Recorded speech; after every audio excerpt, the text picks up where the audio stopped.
I went from handling a lot of issues at work to working with Ben and a candy business. Although it was a significant adjustment, I enjoyed it. I used to spend all of my time at work fixing things, but now I'm surrounded by sweets. I quickly started assisting with the financial aspects of the store, which was owned by Ben's family. One Monday, when our shop was doing well, Ben smiled at me. I was pleased to see his smile despite the anxiety. Ben appeared a little put out when I told him that our sales had increased because people were enjoying our new chocolate. He made a joke about how his mother still believed he was the best candy store manager. Then Linda, his mother, entered. She made a slight swipe at me while praising Ben. Trying not to panic, I simply said, "Good morning." Linda suggested that I concentrate on assisting Ben with the actual work and let the professionals handle the commercial matters. "We're doing great because she's good at business," Ben added, putting an arm around me to emphasize that he had my back before things were too heated. "As long as Ben is happy, that's what matters," Linda said, leaving us alone despite her apparent lack of conviction. Ben apologized in private for his mother's actions. I tried to dismiss it by claiming that I wasn't bothered by it. Together, we concentrated on managing the store. Sugar Haven was now more than simply a confectionery. It was our unique location. Then, however, things began to go wrong. Deliveries were more frequent, but they weren't candy. Instead, they were pricey items that caused me to worry about our money. I once caught Ben opening a brand new phone that he had ordered one evening. In light of the other items we required for the shop, I questioned him about its necessity. After dismissing it, he said, "We deserve nice things too." The phone wasn't the only thing. As if the store were her own runway, Linda was likewise spending a lot of money and constantly flaunting her new wardrobe. "Anna, have a look at this dress. Isn't it beautiful?" Linda spun around wearing a flowery gown that was much above our means. "It's nice," I answered, attempting to seem unconcerned. "But shouldn't we save up to fix the sign outside?" Linda patted Ben's cheek and dismissed my worry. "It's absurd. The store is doing really well. Tell her, Benjamin." Ben agreed with his mother, but he was only half listening. "Yes, Anna, we're doing great. Do not be concerned." But worry was exactly what I did. Every time I checked our finances, I saw the numbers didn't add up. Doing great wasn't the term I'd use when our profits were being eaten up by personal spending. "I'm just saying we should be cautious." I brought it up again later that week as we looked at our finances. "Maybe we should set a budget for personal expenses." Ben looked at me like I'd suggested something absurd. "A budget? Come on, Anna. We're not that bad, and it's not like you to be stingy." That word stung. I wasn't being stingy. I was being sensible. It's not about being stingy, Ben. It's about being smart. We have to think about the future of Sugar Haven. He didn't seem to hear me, already scrolling through a website for another purchase. "You worry too much," he said, half distracted. "It'll all work out." Things took a turn when Linda decided to bring in extra help. It was a Tuesday, our inventory day, and I was knee-deep in organizing candy jars when she walked in with a girl who couldn't have been older than 20. "Anna, this is Tessa," Linda announced proudly. "Tessa, dear, this is Anna, my son's assistant." I straightened up, wiping my hands on my apron. "Nice to meet you, Tessa. But I'm actually the co-manager here." Tessa smiled, but it didn't quite reach her eyes. "I've heard a lot about you. I'm really excited to be part of the team." I glanced at Linda, whose smug look told me she hadn't consulted Ben about this new hire. "What exactly will Tessa be assisting with?" I asked, trying to keep my tone friendly. "Oh, she's going to help out with the business side of things. You can only do so much, after all," Linda said, dismissing my concerns with a glance at my inventory list. I nodded, still confused. "All right. Well, we have a system here, so I'll have to bring her up to speed." It didn't take long for me to realize that Tessa's idea of helping out involved more hovering than actual work. When I saw the salary Linda had set for her, I was shocked. "Ben, can we talk?" I cornered him later that day in the office. "Sure, what's up?" he asked. not looking up from his computer. It's about Tessa. Her salary it's more than what we can afford for the role she's in. Ben finally looked up, his brow furrowing. Mom said it was fine. She thinks Tessa is going to bring a lot to the table. I sighed, feeling like I was talking to a wall. But we agreed to discuss new hires together, especially when it comes to how much we're paying them. He shrugged, that annoyingly dismissive gesture becoming more frequent. What's done is done. Mom has a good feeling about her. I had to bite back a retort. Good feelings didn't balance books. I left the office feeling like I was the only one seeing the red flags, while Ben and his mother were content to parade around with blindfolds on. I've always been someone who double checks, maybe even triple checks, especially when it comes to numbers.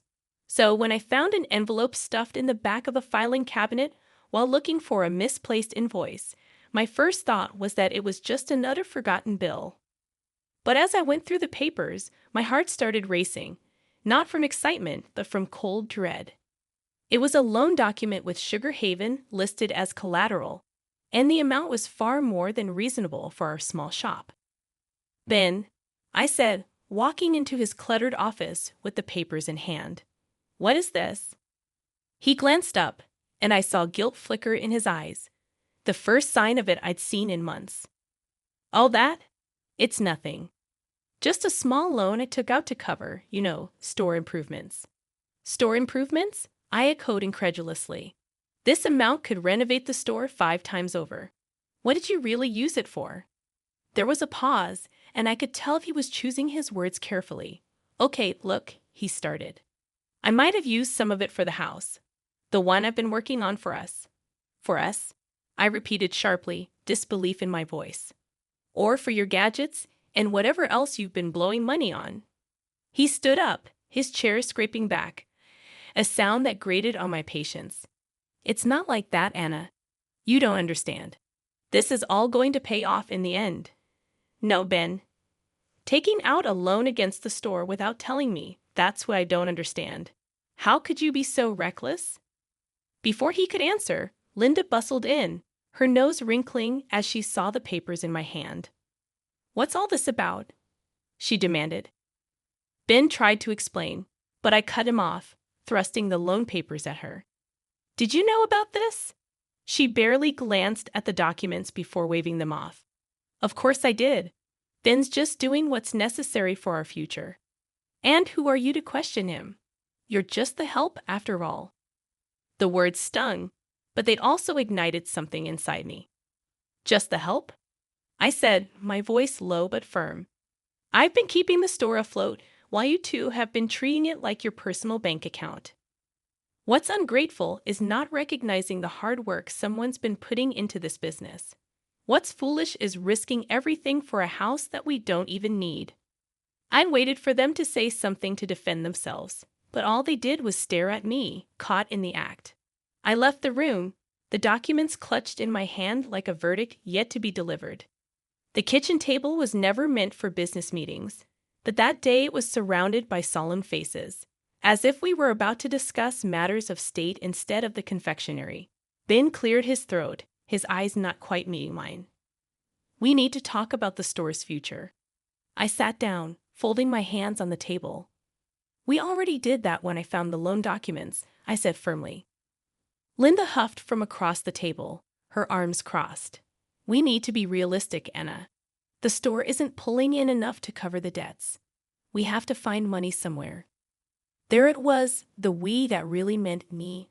I kept my voice steady. What do you suggest? Her eyes gleamed, deeded with cold calculation. You have that inheritance from your parents.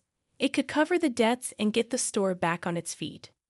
I felt like I was listening to a stranger, not the woman whose son I had married. You want me to use my parents' money? The money they left for me, for my future. Ben finally spoke up. It's not like you're doing anything else with it. That money was meant for me, for my security, I said, disbelief clear in my voice. And what about our security? Linda shot back. You're part of this family now, aren't you?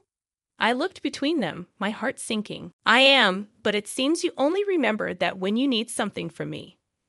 Ben shifted uncomfortably. It's not like that, but we're drumming here, Anna. So you expect me to just hand over my future, just like that? I asked. Linda leaned forward. If you care about this family. I thought of the sacrifices I had made for the store, the long hours, the sleepless nights. If I do this, if I invest my inheritance, I want a third of the store. I want to be an official co-owner. The room fell silent. Then Linda laughed, a harsh sound that bounced off the walls. You, a co-owner? Don't be ridiculous. You're not business material. I stood up, my chair scraping loudly against the floor. Then you find another way to cover your debts, because my inheritance is not your emergency fund. Ben's face was unreadable, but Linda was red with anger. You'd let this family business go under? I tried to save it, I said, my voice quiet but firm. But I won't set myself on fire to keep you warm. I wasn't one for late-night visits to the shop, but something in my gut told me to go to Sugar Haven that evening. The place was dark as expected, but the faint glow of a light from the back office wasn't. I pushed the door open, the familiar tinkle of the bell sounding almost ominous in the silence. The sweet scent of confectionery, which usually comforted me, now felt heavy, loaded with the scent of betrayal. As I walked toward the back, the murmurs from the office grew clearer, and then I saw them through the partly open door, Ben with his arms around the new assistant, Tessa, who giggled at something he whispered in her ear. I pushed the door open fully, and they sprang apart, their expressions turning from shock to guilt within seconds. Anna, Ben stammered, straightening his shirt. What are you? It's not what it looks like. I crossed my arms, feeling a cold calm settle over me. Really? Because it looks like I just caught my husband with his arms around another woman. Tessa was smoothing her hair back, looking anywhere but at me. We were just going over inventory at midnight. With the inventory in your arms? I said, my tone dry. Ben's eyes were pleading now. Anna, please, you're blowing this out of proportion. I laughed, short and humorless. Am I? Because from where I'm standing, it looks pretty clear to me. He took a step towards me, and I held up a hand. Save it, Ben. I don't know what's worse, the cheating or the pathetic lies. Tessa finally spoke up, her voice small. I'm sorry, Anna. I didn't mean for any of this to happen. I looked at her, really looked at her, young, naive, and caught in the web of a man who couldn't take responsibility for his actions. You should be, and you should also be looking for another job. Ben's protest was immediate. You can't fire her for this. I turned to him, my resolve steeling. I can, and I will. And I'll be looking for a good lawyer in the morning. His face paled. Anna, please, let's talk about this. There's nothing to talk about, I said, cutting him off. You've made your choices. Now you get to live with them. I didn't wait for his response. I walked out of there with my head held high, the sound of Ben calling after me fading into the background. The morning after I caught Ben was bright, a stark contrast to the mood in our home. I'd spent the night at my own place, the one I kept as a rental property. As I sat at the kitchen table, my phone buzzed with a message from Ben. I considered not even reading it, but curiosity got the better of me. It was a photo of a bank letter addressed to Ben, with the words "Final Notice," immediate repayment required, standing out beneath it. He typed a message. We need to talk. This is serious. I typed back a simple, on my way, and got ready to face the music. When I arrived at the confectionery, Ben and Linda were already there, pacing like caged animals. Linda spotted me first, and her expression seethed. Decided to show up, did you? She snapped as I walked in. I nodded, holding her gaze. You wanted to talk. Ben held out the letter to me. The bank's coming down hard. We could lose everything. I scanned the letter. The numbers didn't surprise me, but they still made my stomach turn. So, what's your plan? Linda's plan was apparently to glare daggers at me. We wouldn't be in this mess if you just helped us when we asked, she said, ignoring her harshness. Ben, what are you going to do? I asked.